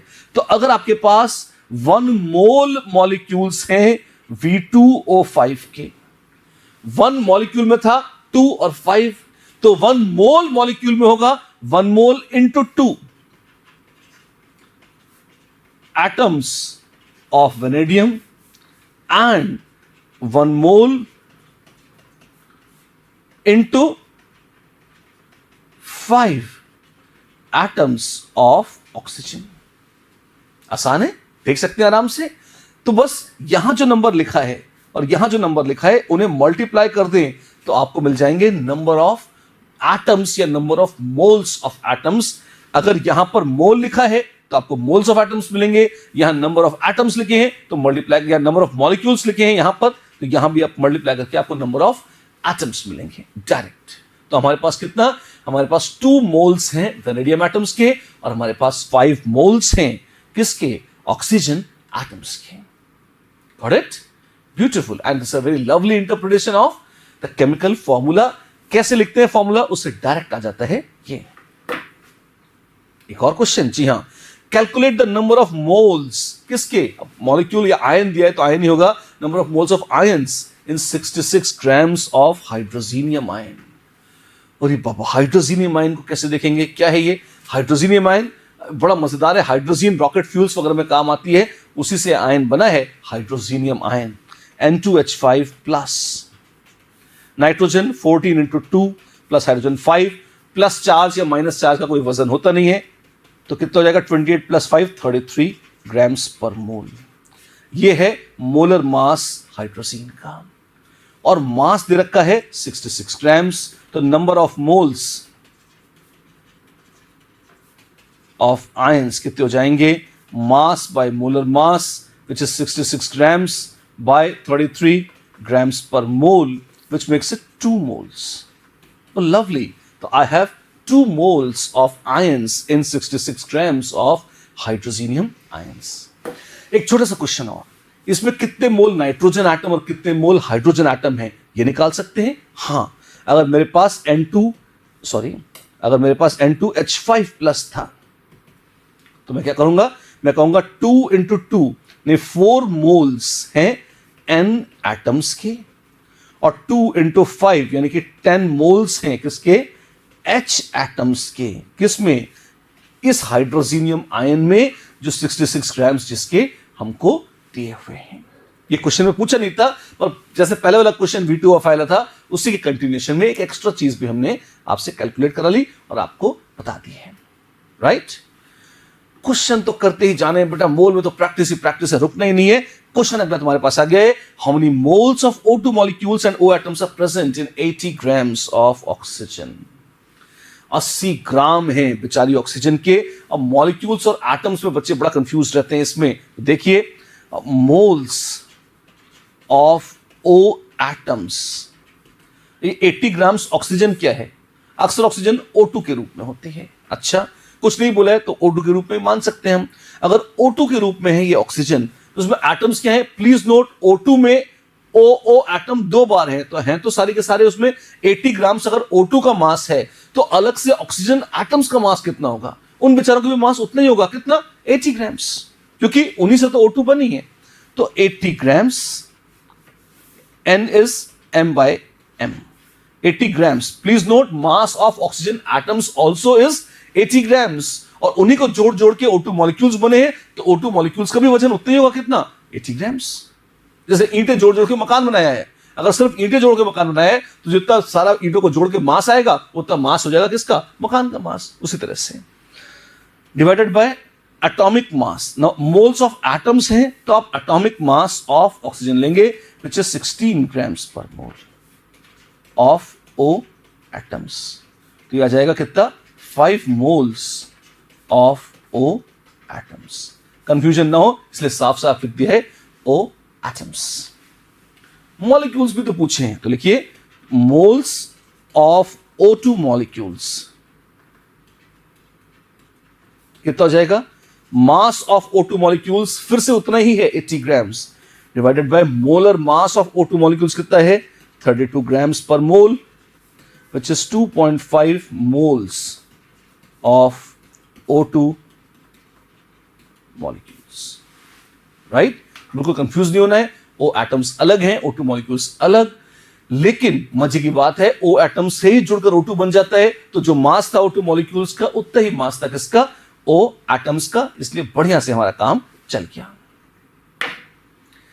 If the same number of O atoms, अच्छा पुराना क्वेश्चन कंटिन्यू हो रहा है, if the same number of O atoms obtained in the previous question are used to prepare the following compounds, then calculate the moles of these compounds.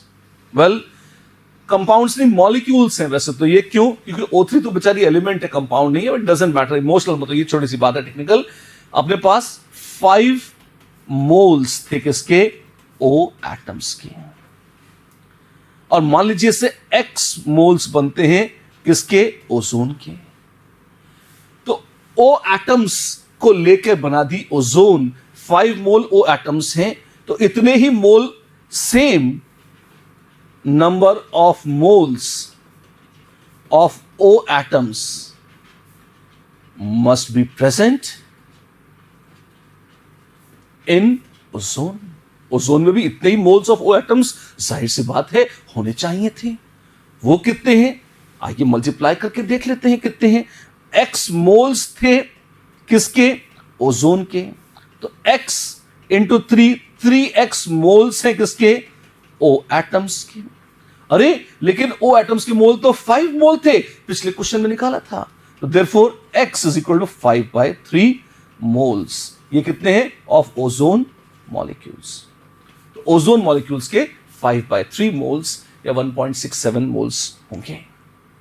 ये था पहला question, ये तो बड़ा आसान है। ऐसे दूसरा भी तो है।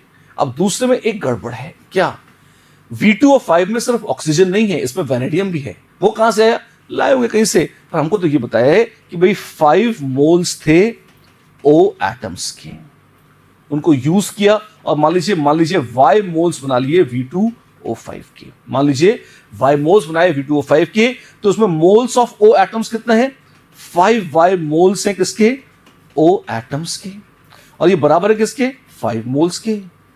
5 कट गया, therefore Y is equal to 1 mole किसका, of V2O5 molecules.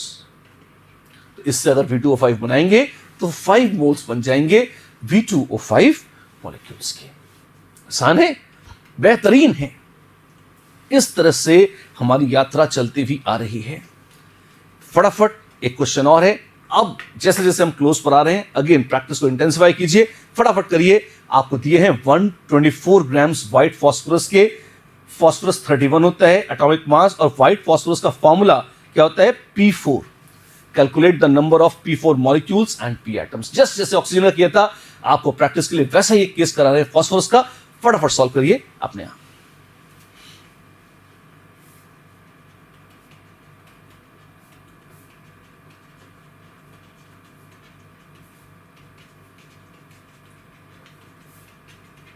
$124 gram is mass of phosphorus atoms, मत भूलिए, क्योंकि उतना ही मास P4 मॉलिक्यूल्स का भी है, divided by atomic mass 31 grams per mole, which is 4 moles of P atoms. ऐसे ही 4 मोल P एटम्स बना रहे हैं X मोल P4 मॉलिक्यूल्स। अगर ऐसा है, therefore 4 is equal to 4x, therefore x is equal to 1 mole of P4 molecules। P4 molecules कितने हैं, P4 molecules का 1 मोल ही है हमारे पास, राइट। एक आध क्वेश्चन करेंगे हम, कैसा, 1 और मोर देन 1 करेक्ट आंसर्स। मजेदार है ये। Which of the following sample contains 0.25 moles of H2SO4। अच्छा, मोल्स निकालने हैं सल्फ्यूरिक एसिड के लिए। एक बात कैलकुलेट करके देखिए, हमने थोड़ी देर पहले कैलकुलेट किया भी था। Molar mass of sulphuric acid is 98 grams per मोल। आप में से जो चाहे वो कैलकुलेट करके देख भी सकता है। हमको अलग अलग 4 सैंपल्स दिए सल्फ्यूरिक एसिड के। हमको बताना है कि किस में 0.25 मोल्स हैं। चारों को कैलकुलेट करके देखना पड़ेगा। हाँ, आइए करते हैं। 49 ग्राम्स है सल्फ्यूरिक एसिड के। Number of moles is equal to mass upon molar mass, that is 49 grams upon 98 grams per मोल।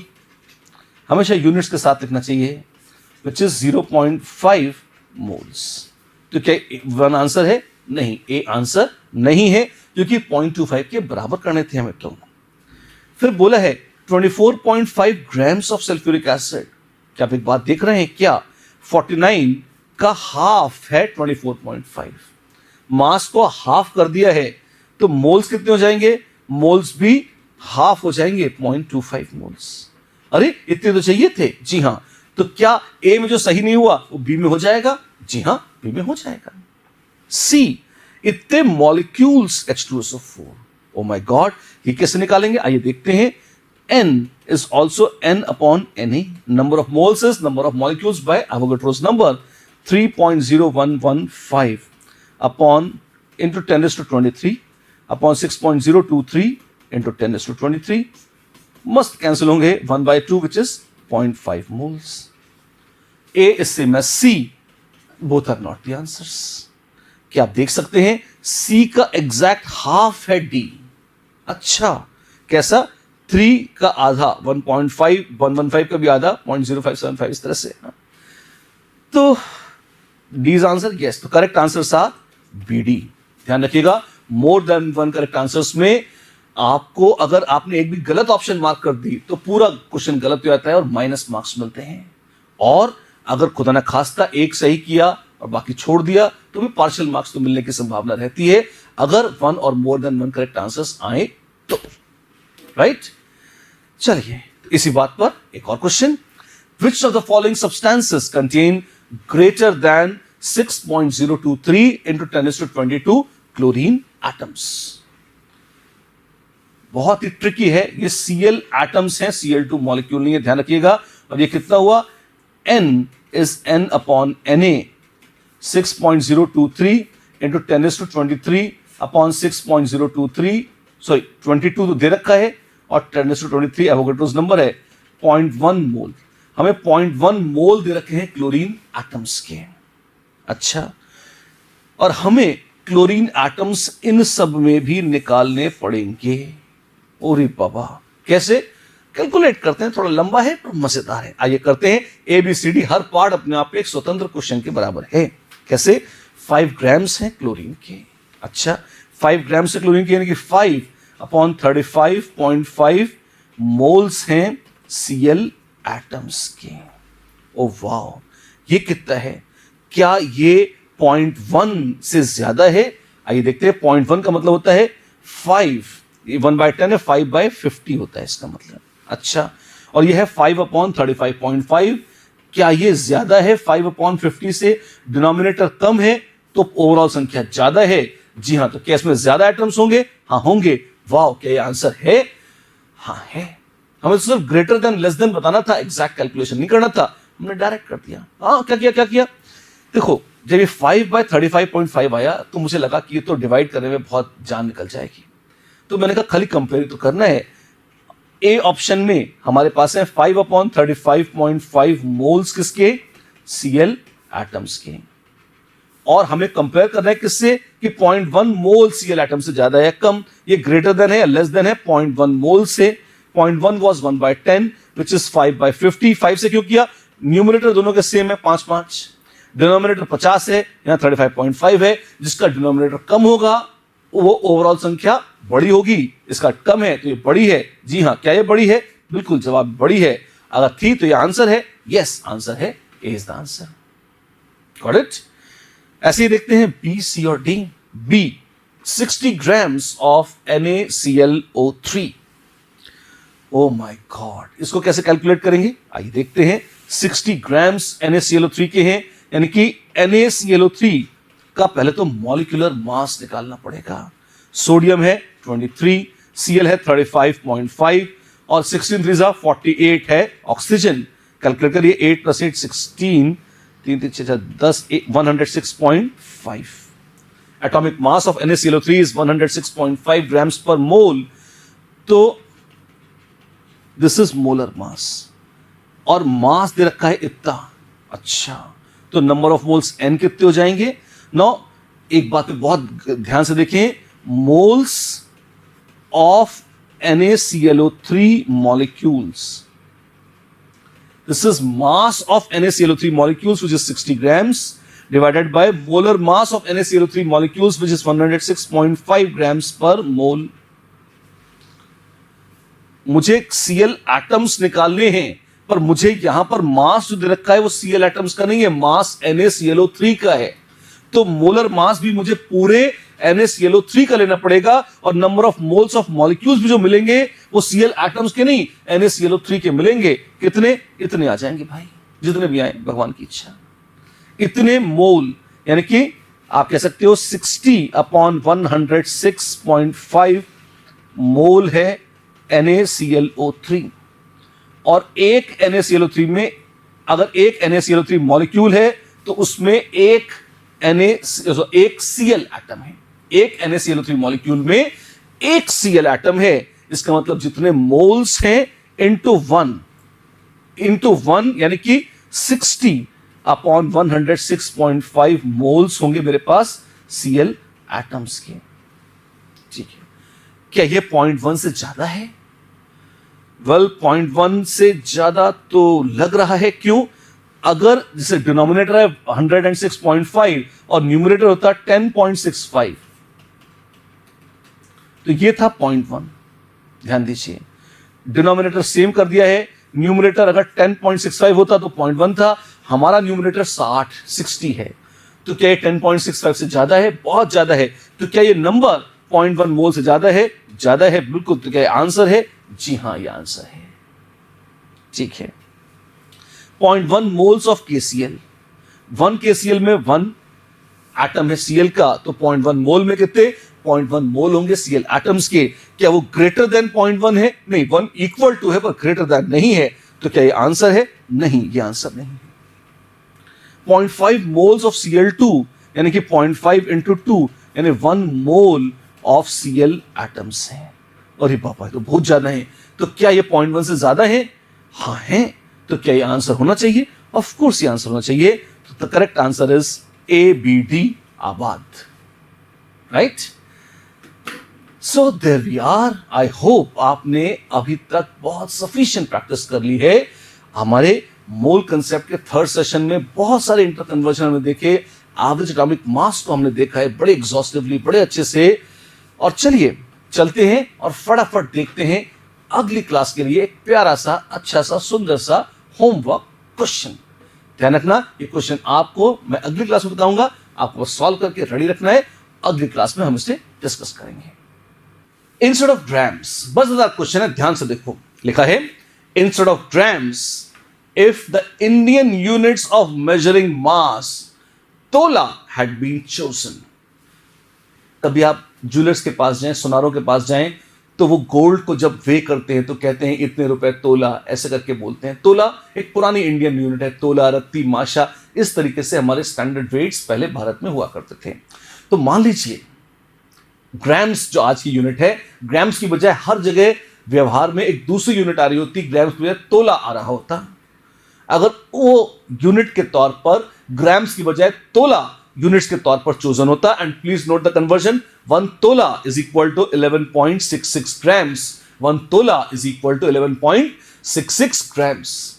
अगर ऐसा हुआ होता तो आपको बताना है कि ऐसी कंडीशन में एवोगैड्रोस नंबर क्या होता? क्या वही होता जो आज है, कुछ अलग होता? और उसके भी पहले मोल की परिभाषा क्या कुछ बदलती? अगर हां, तो मोल की डेफिनेशन क्या होती? और अगर मोल की डेफिनेशन कुछ अलग होती तो आपको बताना है एवोगैड्रोस नंबर सेम रहता या बदल जाता।